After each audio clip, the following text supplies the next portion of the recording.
probably sat in that series for the next 8 or 10 weeks, but I thought I would give you guys a breather and that we would move on into something else. And so we're moving into a series titled Seasons. And we all experience seasons in our lives, seasons that are up and seasons that are down and seasons that are in between. The earth revolves around seasons, at least if you live in Arkansas, it's supposed to. Sometimes we kind of sort of skip one a little bit, and just jump right into miserable summer and sit there for a good long while. But the seasons change and they change it. And when the seasons change, everything around us kind of changes. But man, we don't like seasons. We don't like the fact that we don't know what season that we're going into. And today I want to talk specifically within the context of season from the topic of taking a turn. And how every season takes a turn in our life, but we hate taking turns, right? I see it in my kids all the time. And I had a different story I was going to tell about taking turns, but then Saturday my kids just gave me another beautiful one because, they're such little saints. I wake up Saturday morning to Collier, my oldest, asking my wife for her phone. He likes to get on there and play the games and watch YouTube videos of other kids playing with toys and all of that weird stuff that kids do. And I hear this, I'm kind of half asleep, half awake, just kind of laying there. And I hear Ava, my little girl, tell him, "No! I have mom's phone." Now you would think that a little girl sandwiched between two boys might have a hard time keeping up, that she might get snuffed out a little bit. No. Let me tell y'all something. They are the ones that pay. She gives all the abuse and they just take it. Alright? I find out later that she's been up since 5:30 in the morning playing on this phone. And you're thinking, can't you give someone else a turn? And we always talk about how kids don't like taking turns, but we aren't any better as adults, are we? Really? If we're being honest? Go to the revenue office, buy a new car, and go to the revenue office to tag it, and pull your number, and ask yourself if you really like taking a turn. Because that's what you're doing there, right? You're waiting your turn. We aren't any better than kids about taking turns in life. We think, I'm 52, they're on 30, this is going to be miserable.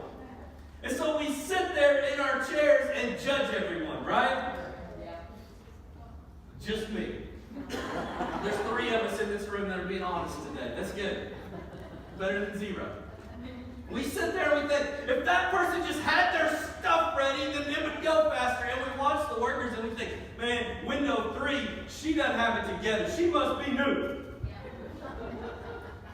She's like 1 for 4. I want that lady. I want that lady over there. And it's like, and sometimes if I'm being honest, you might sneak to the bathroom because you think you're going to get the other lady if you wait, and then you come up and be like, oh man, that's me, sorry. I was in the bathroom. Nobody's ever done that.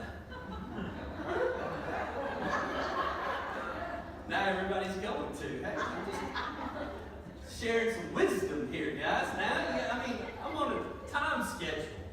But that's what we do, right? That's why we really hate taking turns. We hate taking turns because we value time, even though we don't always do a good job of valuing it. We value our time when we're waiting on someone else. When we're waiting on a turn, all of a sudden, time becomes glaringly obvious. The most valuable resource we have is time. It's finite. It's always coming closer to an end. It's always running out on us. We're always running out of enough hours in the day and running out of time. I love what the Bible says, and this is kind of the meat of where we want to go in this series in Ecclesiastes chapter 3, verses 1, picking up at 1, I'm going to read through 13. It says, there's a time for everything and a season for every activity under the heavens.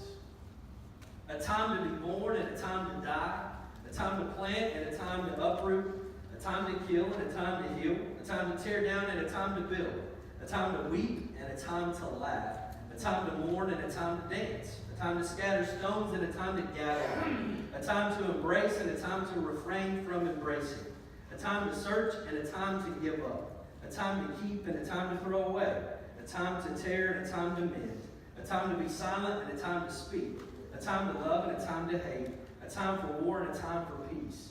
What do workers gain from their toil? I have seen the burden God has laid on the human race. He has made everything beautiful in its name. I'll stop there. I love that because we read about all of these different times. About half of the times that passage lists, I don't like that much. If I'm just being really honest. A time to tear apart, man. A time to die. A time to kill. A time to hate. A lot of those times I don't like. But then I love it because only as Jesus can.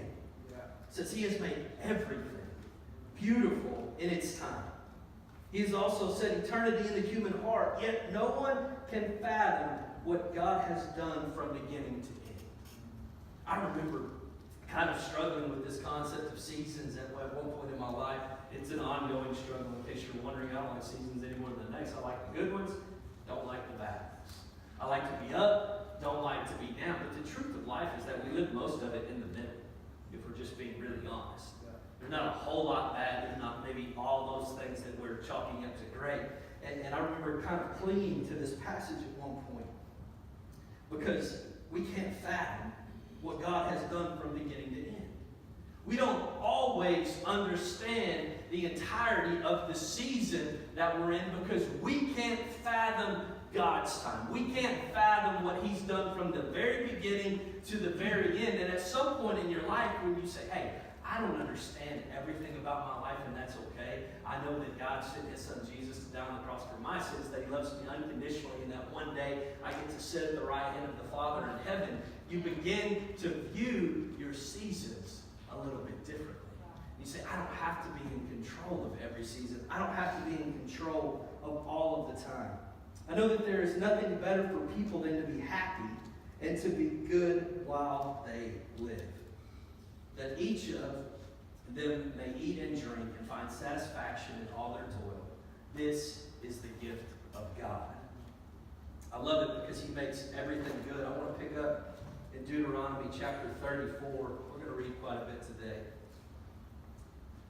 Deuteronomy chapter 34 at verse 4. Let me give a little bit of context here. Moses is leading God's people, and they've been wandering the wilderness for 40 years.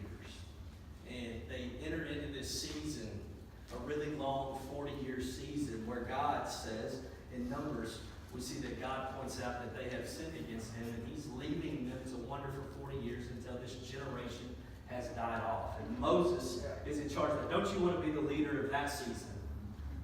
When everyone in this generation is gone, then we can inherit something good. Then we can move into something new. It says, then the Lord said to him, this is the land I promised on oath to Abraham. He's brought Moses up on top of a mountain, and he's showing him every single thing that had been promised to Abraham, that Moses was trying to lead his people to, yet they just kept wandering in a lost season around the wilderness. I promised to Abraham, Isaac, and Jacob when I said, I will give it to your descendants. I have let you see it with your eyes, but what? You will not cross over into it. I'm going to let you see it. I'm going to walk you right up to it. But you're not yet going to take it. And Moses, the servant of the Lord, died there in Moab, as the Lord had said. So at this point, I'm going to fast forward a little bit. We're going to pick back up in Joshua chapter 1. We're going to read verses 10 through 16. But Moses dies, and so a new leader has to be appointed to take over. And so Joshua is the man. And so Joshua is going to pick up the mantle, and he's going to begin leading God's people. At this point in time, it says, so Joshua ordered the officers of the people, go through the camp and tell the people, get your provisions ready. 3 days from now, you will cross the Jordan here to go in and take possession of the land the Lord your God is giving you for your own. They're finally going to enter into a new season. They're finally going to cross over from this season of being lost and wondering and unsure of what's going to happen. And are we ever really going to reap the reward? Are we ever going to capture the promise that God's made us? And Joshua's saying, hey, 3 days. Well, we like that part, right? 40 years of wondering, and then someone's like, hey, 3 days from now it's coming. You're like, yes! This is the good stuff. But the Reubenites and the Gadites and half the tribe of Manasseh, Joshua Joshua said, remember the command that Moses, the servant of the Lord, gave you. He said, the Lord your God will give you rest by giving you this land. Your wives, your children, and your livestock may stay in the land that Moses gave you east of the Jordan, but all your fighting men, ready for battle, must cross over ahead of your fellow Israelites. You're to help them until the Lord gives them rest, as he has done for you, and until they too have taken possession of the land the Lord your God is giving them. Man, you wonder for 40 years, unsure of what's going to happen. Moses gets right up to the peak of it. He can see every bit of it, but he doesn't get to touch it. Then Joshua comes in and you're like, yes, 3 days and we're going to get it. But here's point number one that I want us to take away as we talk about taking our turn in our seasons of life, is that every season has a struggle you can't see. One of the greatest reasons that we hate seasons of life is because we are constantly saying, I'm in this season and John's in that one. I want John's season, not mine. I'm in my season and I'm walking in God. I don't want to walk in that season anymore. I want to walk over there. I love it because if you think about it, I wonder if you asked Moses, if you said, hey, Moses, would you have rather led the people up to the promised land or across the Jordan into the promised land? What his answer would have been? I'm sure mine would have been, I would rather lead them into the promised land. I would rather have Joshua's season, not mine, God. If I'm Moses, I would say, I want to be Joshua's season, not mine. But there's a struggle to every season that we can't see. And when we begin to understand that every season has a struggle, what happens is you begin to embrace your season a little bit more and stop comparing it to everyone else's season. Because you realize, oh, hey, everyone struggles at some point. I have a good pastor friend, and we meet for coffee and for lunch and for different things, and we talk shop. We talk ministry, top to bottom, and everything around, and there's just kind of a group of us. And one of our buddies was sharing a story with us one day. He had taken a trip to London, and someone had commented on his Facebook, why in the world he put the picture on Facebook is probably the first question, right? But he put a picture of he and his wife together in London on Facebook, and so someone from his church had commented something about, boy, I sure wish I could take a trip to London, kind of a thing. And he said, man, I stopped in this moment and I became so angry that I lost about 8 hours of my trip, and I had to stop and get myself in check. Because what that person that was writing that didn't see is that this pastor friend of mine had actually saved for 5 years to get to London. He had actually not taken any vacations that cost any meaningful money for 5 years, because he said, I've got this goal. And I want to get there. I'm going to work through this season, and I'm going to sacrifice going to the beach, and I'm going to sacrifice going to Chicago or New York, because I've got a big dream, and I've got a big goal, and at the end of this season of sacrifice, I'm going to reap this big reward. But what the world saw was, well, why is my pastor in London and I can't go? I've done that to other people. I'll tell you.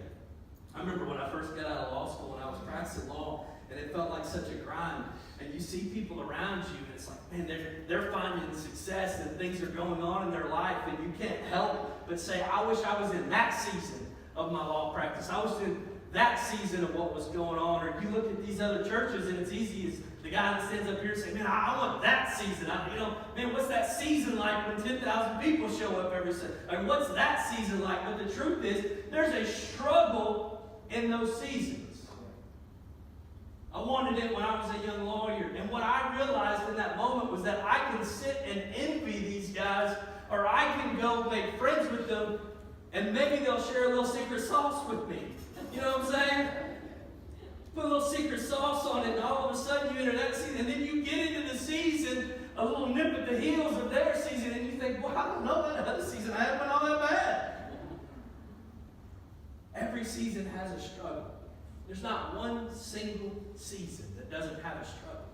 And when you fully embrace that and you fully understand it, what happens is you'll sit just a little more content in your season. And when you sit a little more content in your season, you're going to find exactly what it is that God has you in that season for. To accept, to find, to accomplish. Point number 2. Every season of harvest begins with the season of sacrifice. Any farmers in the house know exactly what I'm talking about. There's a lot of work that goes in before you see any fruit, before you see any reward to what it is that you're coming into. You know, we often think of Joshua, or I always did as a kid. I won't say we. I always thought of Joshua as a kid. You know, when we would learn about him in Sunday school, it was like, man, he's the guy that crossed over. Moses couldn't get the job done, but Joshua can. Man, Joshua will get there. Look at what Joshua did. Man, he's a great leader. Look at what happened with Joshua. Well, what really happens with Joshua is that he crosses over to go to war. He crosses over the Jordan to inherit the land that God's given them, but they can't find rest there until they defeat all of their enemies. What we fail to talk about with Joshua is the fact that he fought 31 known wars. You find it in Joshua chapter 12. Jordan, if you could pull up Joshua chapter 12, verses 9 through 24. You see the list of all of the kings that Joshua had to defeat along the path. You see the fact that he didn't get to just show up in this moment and take advantage. You see, even though he crossed over into what appeared to be a new season, he couldn't reap the harvest until he had paid a little sacrifice. The harvest is all of the rest that God was going to give them and all of the goodness of the land that they were going to inherit. But he had to put some work in. I believe this with all of my heart. I think God showed this to me, unfortunately. Oftentimes we sit in a season that we don't want to be in for a lot longer than we want to be in it because we haven't yet offered the sacrifice to move to the next. We haven't yet put the work in to reap the harvest. We haven't yet said, hey, I'm willing to go to war. I'm willing to go to battle. I'm willing to fight 31 kings to get what God's promised me, to find the rest that he's promised me. And we say, hey, if it isn't free, I don't want it. If it doesn't come easy, don't give it to me, God. And then we sit and we wake up one day and we're like, I'm miserable in this season that I'm in. And God's saying, if you would just put the work in, I'll move you to the next. If you just plant a little seed, if you'll just till a little ground, if you just do a little something, I'll let you reap a harvest. But you're going to have to put a little work in. You're going to have to try a little harder. Point number 3. Every season is shaped by what you say about that season. Every season that we live in is shaped by what we're speaking to that season. You know who you talk to more than anyone in your life? Yourself. Hopefully not out loud too much. Hopefully it's just kind of in your head a little bit, just sitting in there. But we have to be willing to speak to our seasons. We've got to be willing to say something good about our seasons, no matter where they are, because what we say to ourselves oftentimes shapes our perspective of the season that we're living in. Ask any parent of young kids like myself, and inevitably we're always talking about, man, what's it like? Jake and I'll have these conversations in the drive. Man, what's it like when you don't have to lap any more tails? Like, what's that like? What's it like when every kid can dress themselves? Right. You know. And my dad reminds me that the season of harvest that comes from the season of sacrifice that is raising kids is grandkids. So you just got to hold on tight till you get there. But we're always speaking about our seasons in so many of those ways. Right? We're always sitting in a job, maybe in a season that we don't like, and we're constantly talking about, man, if that boss would just do this, my job wouldn't be so miserable. Man, if they would just be, this, then everything would work out all right. We're always talking negatively about the season that we're in, even when it's good. Even when we're in a great season of harvest, what do we naturally do? Find something wrong with it. Something negative about it. We talk bad about it. But the truth is, if we'll spend more time talking and speaking life into our seasons, no matter where they are, what we'll find is that our perspective will shift around our season. I love what Joshua says to his people. In verse 10, he says, get your provisions ready. 3 days from now, you will cross the Jordan here to go in and take possession of the land the Lord your God is giving. I love it. Because when he's not saying, hey guys, we got to go to war, and I'm sorry, man, this is miserable, and this is terrible. We got 31 of them that we got to fight. I don't know if we can win any of them. I mean, we're going to be lucky if we whoop the first guy, much less the last one. You know, I don't know that we can take everybody. Our forces are low, and man, our group's weak, and they're terrible. And I just, you know, John, I mean, he couldn't shoot anybody with that bow and arrow he's got. And, you know, don't stand by him. You'll die for sure. That's not what he's saying. That's not at all what he's saying. What he's saying is we're going to go and do it because that's what God's told me is going to happen. And I'm going to speak God's words into my life. I'm going to speak into this season that I'm about to enter. What God's promised me and what God's guaranteed me and what God always delivers on is His promises and His word. I'm going to speak life when it doesn't seem like there's any life. I'm going to speak positivity. I'm going to even stop myself every once in a while and say, you know, I'll probably miss changing a diaper, not because I'll miss the diaper, but because I'll miss my baby boy at that age. I'll miss that he loves me unconditionally and doesn't know that I'm really not cool yet. You know, I'll miss that every time I say I love you, he doesn't say it back, but he wants to give me a big kiss. And then when you speak those, speak all that life into the season that you're sitting in, it really does change your perspective when you're at that job that you can't stand and you just think, man, I'm just thankful I've got one. And you know what? If I work hard to put my nose to the grindstone, I bet I'll come out the other side. And I may be sitting in this season right now so that I can put in a little sacrifice because God's preparing me for something a whole lot better and a whole lot bigger. This is important for us to remember. Sometimes your seasons aren't for you. Well, we don't like that, do we? Imagine if Moses gives up. Imagine if Moses says, I'm done. Imagine if Moses never gets to the finish line. If he never leads the people right up there. If they can't say in 3 days we're going to cross over. If Joshua doesn't have that ability, can he keep the wheels on the bus? Can he keep the people together? Can he keep God's presence real in their lives? Can they hang on to God's promises if Moses doesn't finish his season? But Moses doesn't reap the reward, someone else does. Moses puts in a 40-year season so that all the others could win, so that everyone else could gain, so that everybody else could receive the reward. Sometimes your season isn't for you. Isn't that what parenting is? Season isn't for me. It's for them. Really, isn't that what your 40 hours at work's for? You're helping somebody else. Yeah, you get a little something out of it too. But man, our seasons, whenever we start to speak life into them and we say, you know what, God, I may not be in this season for me, but I'm in this season for a reason. And I'm going to find it, and I'm going to change my perspective, and I'm going to speak all of the good things. There isn't a person in this room that can't say something positive about your season. And if you say, I don't know where to start here. You breathe. You've got a God that loves you, that cares about you, that did everything in advance for you so that you could come into a right relationship with the Heavenly Father so that one day you get to cross the threshold of heaven and enter perfection for eternity. Start there. Start speaking that life into your season and watch it all begin to change around you. Last point, if I could get the worship